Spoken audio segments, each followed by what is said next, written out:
ईमान को तो हैरत का झटका लगता है जब उसे पता चलता है कि बिलाल और लैला की डाइवोर्स हो चुकी है। लेकिन दिल ही दिल में वो एक बार फिर बिलाल के लिए ही नेगेटिव सोचती है। उसे यही लगता है कि शायद सक्सेसफुल होने के बाद बिलाल ने ही लैला को छोड़ने का फैसला किया होगा। लेकिन हमेशा की तरह एक बार फिर बिलाल के लिए नेगेटिव सोच के ईमान को शर्मिंदगी का सामना करना पड़ेगा, क्योंकि बहुत जल्द उसके सामने ये हकीकत आ जाएगी कि तलाक का फैसला बिलाल का नहीं बल्कि लैला की डिमांड थी। उधर तैमूर को ईमान ने जब से जलील करके अपने ऑफिस से निकाला है तो वो पहले से भी ज़्यादा ईमान के पीछे दीवाना हो चुका है। अब तो वो हर सूरत ना सिर्फ ईमान को हासिल करना चाहता है बल्कि उसे उसकी नौकरी से मुअत्तल करवा के ईमान को अपनी पावर दिखाना चाहता है, जिसके लिए अब दिन रात वो अपनी सोर्सेज चलाने में लगा हुआ है। और तैमूर की खुशफहमी देखें कि उसे ये लगता है बिलाल ने CSS सिर्फ तैमूर को इम्प्रेस करने के लिए पास किया है। और उधर तैमूर के माँ बाप को यही लगता है कि ईमान ने फार्म हाउस को सील और आहत को अरेस्ट सिर्फ और सिर्फ अपनी बेइज्जती का बदला लेने के लिए किया है। और फार्म हाउस पे जो 2 नंबर काम रंगे हाथों पकड़े थे ये भी ईमान के प्लान का हिस्सा थे और ऑलरेडी प्लांटेड थे। और दूसरी तरफ आहत जो जेल की सलाखों के पीछे बंद है, लेकिन उसे भी यही लग रहा है कि ये सब कुछ ईमान ने जानबूझ के किया है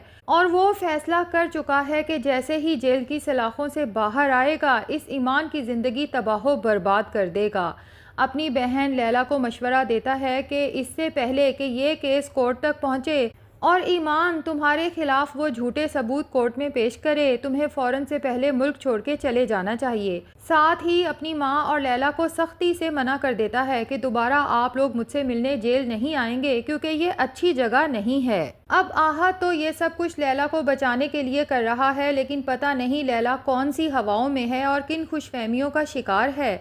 कि ईमान को डराने धमकाने डायरेक्ट उसके ऑफिस पहुंच जाती है। अब लैला को तो नहीं पता कि पहले तैमूर ईमान के ऑफिस से कैसे बेइज्जत होके निकला है, तो अब बारी लैला की है। बहरहाल ईमान से कहती है कि मैंने तो कभी सोचा भी नहीं था कि हमारे ही घर में पनाह लेके हमारे टुकड़ों पे पल के तुम हमारे ही खिलाफ साजिशें करोगी। ईमान फिर भी तहम्मुल मजाजी का मुजाहिरा करते हुए लैला को बैठने का कहती है और उसे कहती है कि मुझे बहुत अफसोस हुआ कि आपकी और बिलाल की तलाक हो गई, जिस पे लैला भड़क उठती है कि उस जैसे इंसान का नाम जब तक मेरे नाम के साथ था मुझे तब तक शर्मिंदगी ही होती थी। जब मुझे इस तलाक से कोई प्रॉब्लम नहीं तो तुम्हें अफसोस करने का किसने कहा। और फिर कहती तो बिलाल के बारे में है, लेकिन ईमान के भी गोश गुजार कर देती है कि अपने से कमतर आदमी को झेलना थोड़ा मुश्किल होता है ना। लैला की ये स्टेटमेंट सुन के ईमान को तो हैरत का झटका लगता है, साथ ही एक बार फिर शर्मिंदगी का एहसास उसे घेर लेता है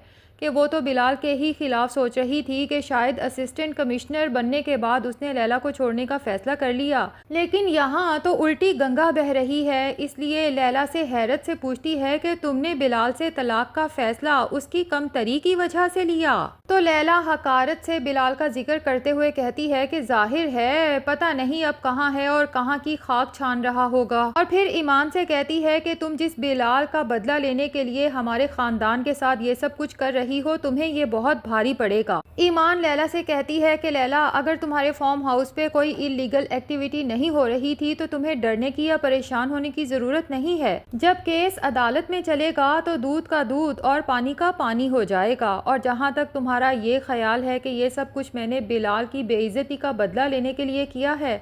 तो ये ख्याल जितना जल्दी हो सकता है अपने दिल से निकाल दो। जबकि लैला तो अभी भी बज़िद है कि ईमान ये सब कुछ बिलाल के लिए ही कर रही है, तभी उसे सुना देती है कि वो भी तो हमें तुम्हारे चक्कर में पागल होके धमकियां दे रहा था, ना तो वो हमारा कुछ बिगाड़ सका और ना ही तुम हमारा कुछ बिगाड़ सकती हो। ईमान दिल ही दिल में हंसती है कि लैला को शायद अंदाज़ा ही नहीं कि जिस बिलाल के लिए ये इतने हकारत भरे अल्फाज इस्तेमाल कर रही है, जब इसे पता चलेगा कि वो बिलाल कहाँ से कहाँ पहुँच चुका है तो इस लड़की को अपने तलाक के फैसले पे किस कदर पछतावा होने वाला है। बहरहाल ईमान लैला से कहती है कि फ़िलहाल आप यहाँ से जा सकती हैं, जिस पे लैला ईमान को धमकी देती है कि आहत को जेल की सलाखों के पीछे बंद करके तुम्हें अंदाज़ा नहीं कि तुमने हमारे ख़ानदान के साथ कितना बड़ा पंगा लिया है, इसके बाद तुम्हारी ये सीट भी खतरे में पड़ चुकी है। अब ईमान तो वहाँ से चली जाती है, जबकि नासिर साहब अपनी बीवी के साथ आहत से मिलने जाते हैं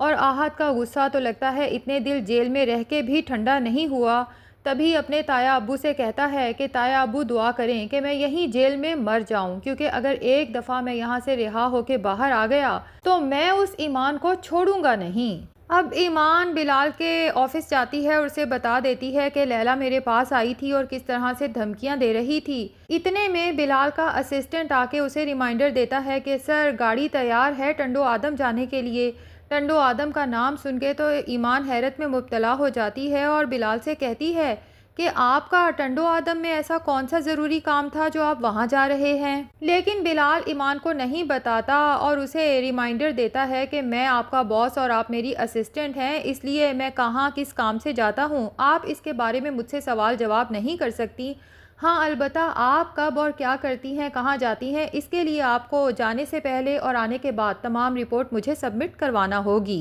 लेकिन ईमान सोचती है कि अगर गाड़ी टंडो आदम जा ही रही है तो मैं भी सर के साथ चली जाती हूँ, इसी बहाने अम्मा अब्बा से मुलाकात भी हो जाएगी। तभी वो बिलाल के पास आती है, रिक्वेस्ट करती है कि सर क्या आप मुझे अपने साथ ले जा सकते हैं। अब यहाँ पर यह भी मुमकिन है कि बिलाल टंडो आदम ईमान के घर के केस के सिलसिले में ही जा रहा हो ताकि उन किराएदारों के कब्जे से घर खाली करवा के वापस ईमान के फादर को कागजात हैंड ओवर किए जा सकें। और उधर ज़ारा जो अपने शौहर की एक एक एक्टिविटी पे नज़र रखती है, अब जब देखती है कि तैमूर दिन रात ईमान के सिलसिले में ही कभी किसी से और कभी किसी से बात कर रहा है, क्योंकि वो ईमान की नौकरी के पीछे पड़ चुका है। दरअसल वो ईमान को वापस हासिल करना चाहता है और ये बात ज़ारा बहुत अच्छे से समझती है। अभी भी तैमूर ज़ारा से छुप के किसी से कॉल पे बात कर रहा होता है कि ज़ारा चुप करके पीछे पहुंच जाती है और सारी बात सुन लेती है, जिस पे तैमूर को तो शदीद गुस्सा आता है। ज़ारा तैमूर से कहती है कि मैंने आपको पहले भी समझाया था और अब एक दफ़ा फिर समझा रही हूँ कि ईमान का पीछा छोड़ दें, आपकी दाल यहाँ गलने वाली नहीं है। जिस पे तैमूर गुस्से से ज़ारा से कहता है कि ज़ारा मैं तुम्हारी इन छोटी छोटी गलतियों की वजह से तुम्हें छोड़ना नहीं चाहता। दूसरे लफ्ज़ों में वो ज़ारा के गोश गुजार कर रहा है कि बेशक तुम प्रेग्नेंट हो, लेकिन अगर तुम इसी तरह से मेरी कॉल्स छुप छुप के सुनती रहोगी और मेरे मामलात में अपनी टांगें अड़ाती रहोगी तो मैं तुम्हारी प्रेगनेंसी के बावजूद भी तुम्हें इस रिश्ते से आज़ाद कर सकता हूँ। अब ज़ारा तो ख़ुद को बहुत बेबस महसूस करती है और उसे अंदाज़ा हो जाता है कि इस तैमूर को मैं जितना भी अपना बनाने की कोशिश कर लूँ, लेकिन ये इंसान अंदर से घटिया है और घटिया ही रहेगा और हमेशा मुझे इस रिश्ते को लेके अजियत पहुँचाता रहेगा। अब ज़ारा को नहीं पता कि उसकी अजियत के दिन बहुत मुख्तसर हैं, क्योंकि उसका भाई अब कोई आम इंसान नहीं बल्कि इस शहर का डीसी बन चुका है और तैमूर जो अभी ज़ारा को डिग्रेड कर रहा है, जब उसे भी ज़ारा के भाई की ताकत का पता चलेगा यानी कि बिलाल का, तो सिर्फ तैमूर ही नहीं बाकी सब घर वाले भी ज़ारा के सामने घुटने टेकने पे मजबूर हो जाएंगे। तो जनाब नकाब ड्रामा के रेगुलर व्यूअर्स चाहते हैं कि अब ईमान और बिलाल की सक्सेस का पता चल चुका है, अब स्टोरी को थोड़ा मज़ीद आगे बढ़ना चाहिए और इन दोनों की लव स्टोरी दिखानी चाहिए। तो आप में से कौन कौन इंतज़ार है ईमान और बिलाल की लव स्टोरी के स्टार्ट का, कमेंट सेक्शन में ज़रूर बताएं। वीडियो पसंद आई है तो लाइक और चैनल को सब्सक्राइब भी ज़रूर कर दें।